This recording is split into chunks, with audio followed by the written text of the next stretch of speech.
दोस्तों 2023 एक रिपोर्ट प्रमाणे આપણા દેશમાં જેટલા પણ ઘૂંટણ બદલવાના ઓપરેશન મતલબ કે ની રિપ્લેસમેન્ટ થાય છે તેમાં દર 5મું ઓપરેશન જે હોય છે તેમાં દર્દીની ઉંમર 50 વર્ષથી ઓછી હોય છે।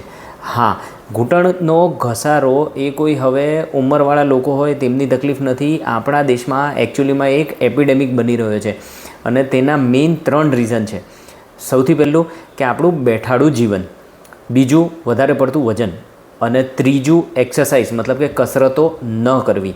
આપણે જોવા જઈએ તો અમેરિકા અને યુરોપમાં જેટલા પણ ની રિપ્લેસમેન્ટ થાય છે તેમાં મોટાભાગનાની ઉંમર 60 અથવા તો તેનાથી વધારેની હોય છે। પરંતુ આપણા દેશમાં આ ટ્રેન્ડ 40-45 વર્ષે પણ શરૂ થવા માંડ્યો છે। હમણાં 2 મહિના પહેલાં અમારી પાસે એક દર્દી આવ્યા હતા જેમની ઉંમર 46 વર્ષની હતી ફક્ત।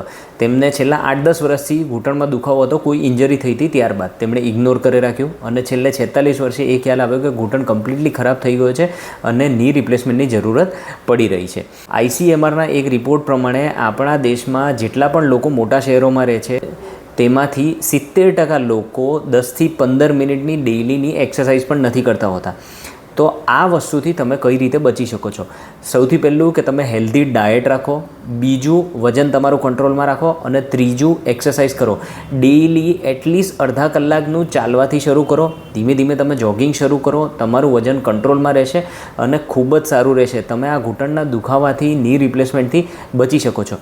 આવી કોઈ પણ તકલીફ હોય તમને તમારા રિલેટિવને તો તેમને કહો કે ઇગ્નોર ન કરે અને જલ્દીથી ઓર્થોપેડિક સર્જન અથવા જોઈન્ટ રિપ્લેસમેન્ટ સર્જનને બતાડે। તમે આ વસ્તુથી બચી શકો છો।